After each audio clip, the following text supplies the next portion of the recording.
Virgo, honey, why is it always about work for you? Like, even, we have a full moon in Sag. In freaking Sag, down here. That's what we're talking about. This is for Virgo rising, but can also be watched by Virgo sun and moon. We're talking about the full moon that's coming up in Sagittarius, in your 4th house of home, my pocket of the world. But we have the sun in your house of legacy. We have Jupiter, the North Node, Uranus, and frickin' Mercury in your house of quest, adventure, higher education, long distance travel. We have Venus over here in our house of community and friendship. Like, Pluto is like about to go back into your 5th house of play, which for some reason you have run by Capricorn over there. So it's like,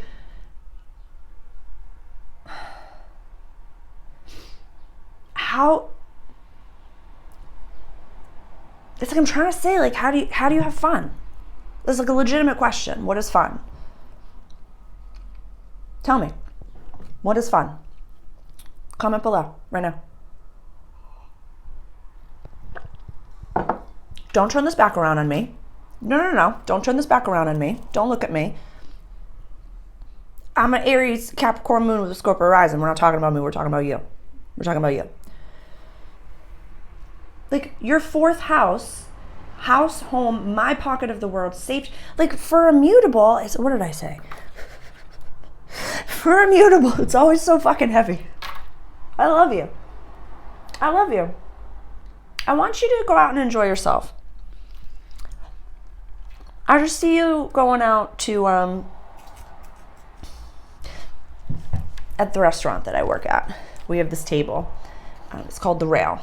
It's kind of like when you want to sit at the bar, but the bar is full, and it's like a high top, but kind of in the middle of the restaurant.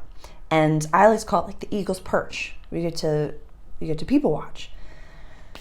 I would love for you on this full moon to spend some time alone or in public, not on your phone, or with one of your like accountability buddies, quietly, and people watch and just watch it happen and watch it pop off. Like, not like I want you to be making fun of people. I want you to go back and watch the introductory video. I want you to watch it like we're on safari and human beings are like magical creatures. You're like, wow, look at them yelling at each other over there. Isn't that wild and fascinating? Not gossiping. I want you to just watch and enjoy it. Because although you're all about the harvest, my dear, you're all about the hard work, and we know that you are hardworking. We know we have Saturn and Neptune in your house of relationships. We know how painful it's been. This is why I'm saying it. I know how uncomfortable you have been. It's like you have so much intensity in your opposite sign. This is your rising sign. This is your descendant sign. So this is who you are. This is the relationships in your life. This is you having a God experience, and this is seeing God in others. And this house is getting rocked.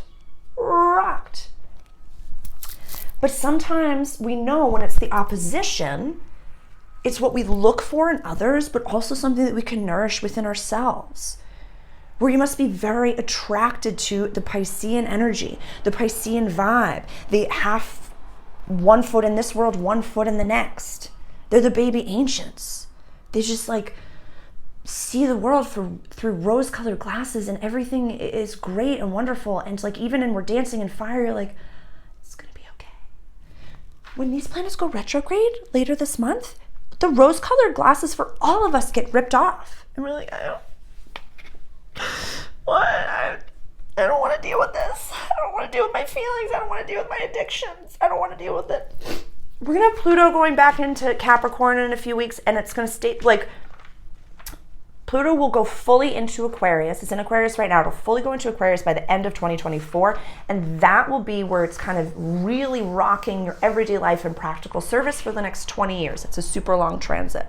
So you know that we need you in the new world. You know that you've experienced some woo-woo. I hope that a lot of you have been integrating some metaphysical, like foundational practices, some meditation, some mindfulness into your everyday life. I really believe that a lot of you are doing that. But right now, I really want you to ask yourself, what is fun? Like normally I'd say, what is safety? What is, like release old versions of yourself. But like you're doing so much 3D work that I would love for you to go out and view people on safari, but also view it as like, my God, I'm like going back to like 7th and 8th grade when we were doing like science experiments and stuff like that. And you're like, so go out there with like your little handy dandy notebook and be like, so I know that Sarah told me that these energies are really going to make people kind of like sing like a nice loud Sag song. Let's go watch and let's put my theories to the test, Virgo. How about that? How about that? I'm working on the full moon healings. I don't even want to, I know. I'm working on it. That's my imposter syndrome. I know. Thank you for reminding me. I know. I'm trying my best. Aries, Virgo, don't put this back on me. I love you. I hear you. I love you. Chiron in the house of shared possessions over here. North Node is going to be going into that house. We might be coming into some money in a very like woo-woo way because you're doing so much inner work and because you're doing so much outer work. Like what if you took the same sense of urgency that you put into your 9 to 5 and you would put in like 60 hours a week to do this and do that, everything that you've put into friends, everything that you've poured into family, everything like that you've had to like parent everybody and take care of everybody. Like second to Cancer, you're just like the mom friend of the group, but also the dad friend of the group, but also just like the only disciplinarian of the group and the only one that's just like, I can't. So I really want you to go test my theories. Go out into the world. Yeah. Go out into the world. See how people are vibing. I mean, go drive Sturo. Safely though, please. And don't get involved. Yeah, go for a walk down Sturo and watch. Just watch. Like you're on safari, mama. Like you're on safari. We're gonna have Venus going into your 12th house. We're gonna get a windshield wiper of a retrograde with Venus and Leo this summer. So don't put yourself in a box as far as what your purpose is. At the beginning of gem season, I talked about having a vision board, maybe introduction, and then I'm going to put the gem season intro in here as well. There'll be links below for both of those videos. Maybe go back and watch those, because I talked about like at the beginning of gem season, like have your whole fucking vision board, have all the ideas of all the things that you want to do. And now I want you to take your favorite red marker, your favorite, and maybe it's like a fuchsia, maybe it's a different color, I don't know, maybe the ostentatious marker that you don't bring up when company's around, and just, I know. Oh, Virgo, I'm just so grateful for you. I have a lot of fun. I've been enjoying your progress, and I've been enjoying getting to know you via these readings. So I'm excited for just, it's gonna be a fun summer. Yeah, don't put yourself in a box. Your purpose changes, or make it bigger, My purpose is to create an inspired and safe space. I used to say for us all to find connection, but now just saying like, I'm creating an inspired and safe space. You know my quest, you know all my other things, you know all my taglines, you know I'm your alien friend, you know all those things, but this is an inspired and safe space for you to unpack anything. You're safe here. This is a really special community, a very special community. Final thoughts, they're flashing the lights. Yeah, really, maybe some purpose statements. Maybe some, what are they saying? What will you stand for and what won't you stand for? As far as like, don't engage with people or anything outside of you if they're not even up to your level. Because like, you can try to set boundaries with anybody, but boundaries are there to protect you. They're not there to change the other person. Some sibling stuff, yeah.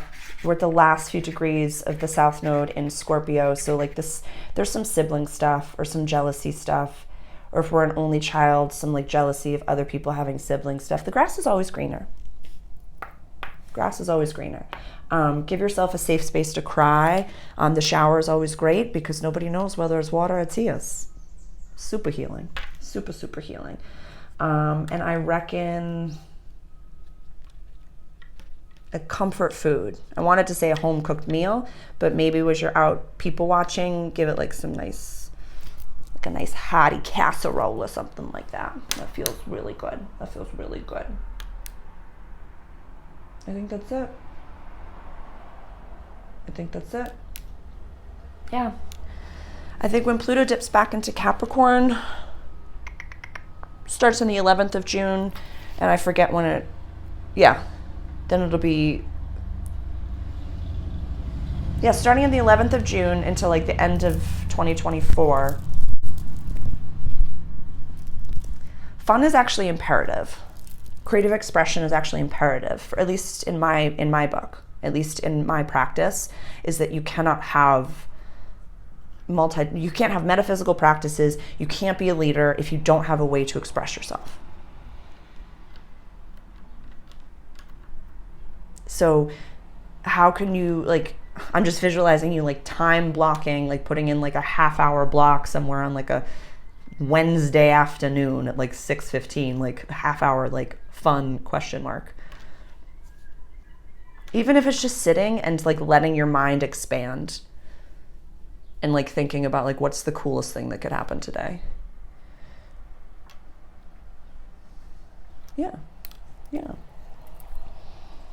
The new moon is going to be coming up in a few weeks. Last degrees of our house of legacy, public life, and career. So it's going to be right up your alley, right up your fucking alley.